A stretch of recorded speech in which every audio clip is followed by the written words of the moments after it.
Losing a hero, it's never easy, especially when that hero was your idol, mentor, and father figure all rolled into one. And that's even worse when you've already lost both of your parents and your uncle. This is precisely the situation one poor Peter Parker found himself in after Avengers Endgame. And you didn't have to have a Tony Stark-style prophetic vision to know Spider-Man Far From Home was going to be sad. I don't think Tony would have done what he did if he didn't know that you were going to be here after he was gone. But even though Tony's gone, he's clearly not forgotten, because we're still talking about him here at CBR, and we don't think his days of helping Peter out are over just yet. Thank God this place has Wi-Fi, or you would be toast right now. In fact, we think it's possible Tony has some more surprises in store for Peter Parker, and it's only a matter of time before they're discovered. Oh, and in case it wasn't already obvious, there'll be Spider-Man Far From Home spoilers, so be prepared. Probably stop staring before it gets creepy, though.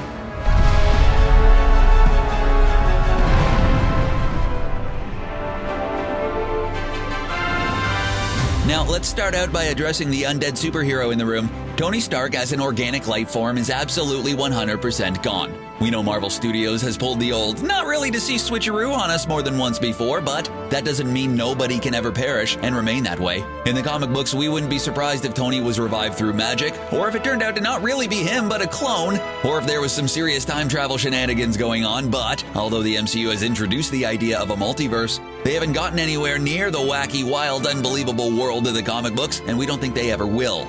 What we're saying here is we're not going to try to explain why Tony Stark is secretly alive or how he could be brought back to life, because both of those scenarios seem unlikely to the point of absurdity given the current confines of the MCU.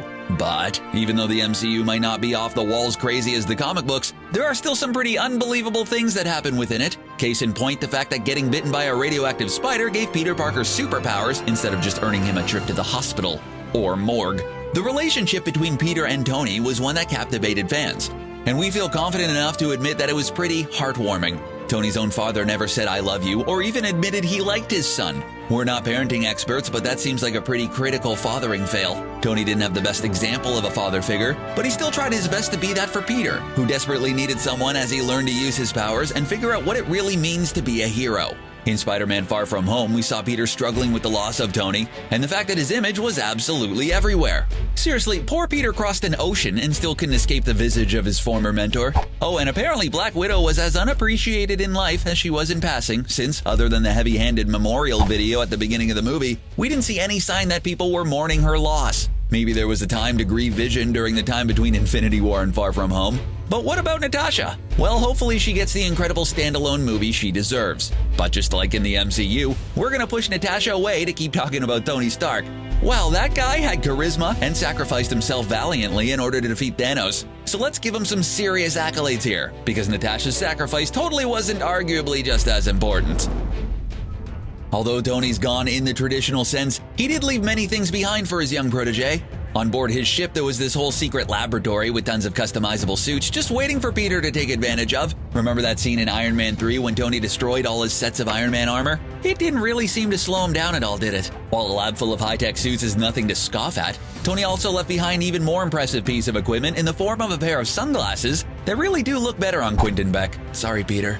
But they're not just designed to keep his eyes safe from the sun, no. They contain a powerful artificial intelligence called E.D.I.T.H, or Even Dead I'm the Hero. E.D.I.T.H may be an old lady's name, but it's still a lot better than barf. In Far From Home, we saw what E.D.I.T.H is capable of, including dispatching and commanding an army of weaponized drones. E.D.I.T.'s interface and artificial intelligence are extremely complex, and it makes us wonder if Tony might have left behind even more surprises for Peter Parker. After all, let's not forget about Jarvis, and even though he was a horrible nightmare creature, we have to admit Ultron was pretty impressive in his own way. In fact, E.D.I.T.H made us recall a scene from Avengers Endgame, in which Tony's loved one watched a recording he left behind.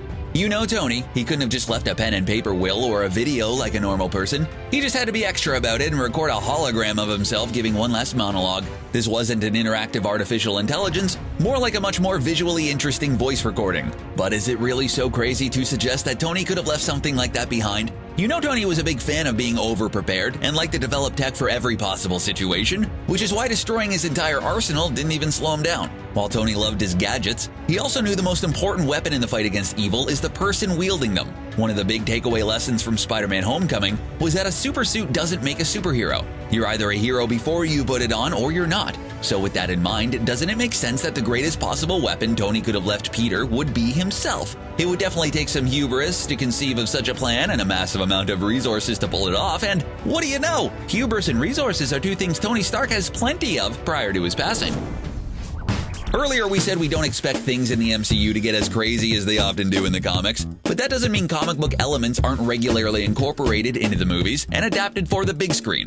Believe it or not, there is a comic book precedence for Tony Stark creating an AI version of himself. To those of us who are less than meticulous about backing up our work files, this level of foresight may be intimidating, but in the comics, Tony makes a backup version of himself. He creates a Tony Stark AI, just in case something ever happens to his body. He wanted a way to live on if the worst were to happen, and he had a special plan in mind for this version of himself.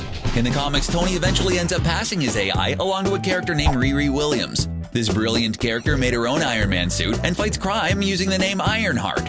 Tony was able to mentor Riri from beyond through this artificial intelligence. This is something we could definitely see incorporated into the MCU, but with Peter using the AI instead of Riri, since we haven't seen her in the MCU, at least not yet. But Tony is so intent on preserving himself that he creates multiple AI versions of himself at various points in time, each acting as a backup of his mind from the point of its creation. Since Tony recorded that message in Endgame to be played at his funeral, it's clear he knew what was coming and what the likely outcome of facing Thanos would be.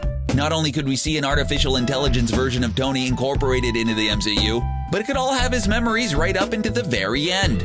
We know Tony already left Peter one AI in the form of E.D.I.T.H, but do we really think that's it? When Tony gave Peter his first suit, he equipped it with a training wheels protocol that limited some of its features, and a baby monitor protocol, which, well, you could probably figure that one out for yourself. In the comics, Tony makes Peter a suit, but equips it with programs designed to monitor his movements and disable him if he ever went against Tony's interests. Of course, Peter is no slouch in the genius department, and was able to locate and disarm these features, much to Tony's dismay. We were kind of surprised there didn't seem to be any kind of fail-safe, or heck, even an instruction manual that came with E.D.I.T.H. Moments after putting on the sunglasses, Peter very nearly caused an entire bus full of his classmates to go careening off a cliff because he accidentally ordered a drone strike. Yeah, we hate when that happens. Was this just Tony Stark's last act of short-sighted irresponsibility, giving a teenager an ultra-powerful piece of technology with no warnings or training program? Heck, even the sacred books about controlling the Time Stone in E.D.I.T.H came with warnings. Of course, they came after the spells, but still, it's more than what Peter got. But maybe Tony did leave behind a piece of tech designed to help Peter in more subtle and nuanced ways than simply blasting his enemies into smithereens. Maybe Tony left a piece of himself behind in the form of an AI that Peter hasn't discovered yet. If you're thinking that having multiple AI assistants might be a little bit overkill, come on! Have you met Tony Stark? That's pretty much his middle name. In the comic books, he has no shortage of AI assistants over the years, each of them having a ridiculous acronym for a name, of course. There's no doubt Tony loved Peter, and would have done everything possible in order to provide for him after he was gone. As evidenced by the hologram Tony prepared, he knew the end could be coming soon, and he had ample time to get ready. It seems like creating an AI version of himself would have been well within the realm of possibilities. It would also be interesting to see this explored from a storytelling angle as well. Peter is still very young and really just finding his feet as a hero. His mentor was taken from him too soon, so we never got to see him outgrow Tony. In Homecoming, he rebelled a little bit by going after the bad guys when Tony said not to, but that was a little more than typical teenage rebellion. We all know Tony has made tons of mistakes over the years, but does Peter know that? Quentin Beck, being a disgruntled former Stark Industries employee, could have been the tip of the iceberg when it comes to Peter realizing the extent of Tony's flaws. Unlike the real Tony, the AI could be easier to ignore, and it would be interesting to see if Peter would ever reach a point where he would decline to take advantage of it.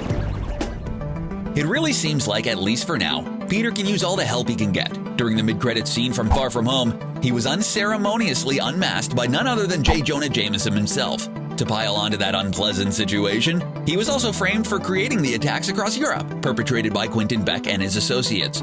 It was a stark, pun intended, contrast between Tony's own unmasking at the end of Iron Man. Tony was able to boldly announce his own superhero identity on his own terms, but Peter never got that option. There was a time when Tony taught Peter how to be a hero, and Peter could definitely use his help in learning how to be an unmasked hero as well. We know Tony has always felt responsible for Peter, but could there be a motivation beyond the fact that everyone loves our friendly neighborhood Spider-Man? The MCU kind of glossed over his whole origin story by having it briefly mentioned with no real details. We all know he was bitten by a spider, but where did the spider come from? It hasn't been addressed yet, but many fans wonder if it escaped from a large technology company, maybe the kind known for revolutionary and occasionally dangerous technology. Of course, we're talking about the infamous Stark Industries. What do you think about the idea that Tony Stark may find a way to live on and keep helping Peter Parker? Do you want Iron Man to return? Let us know what you think in the comments section and then click on the subscribe button for more videos from us here at CBR. Bye for now.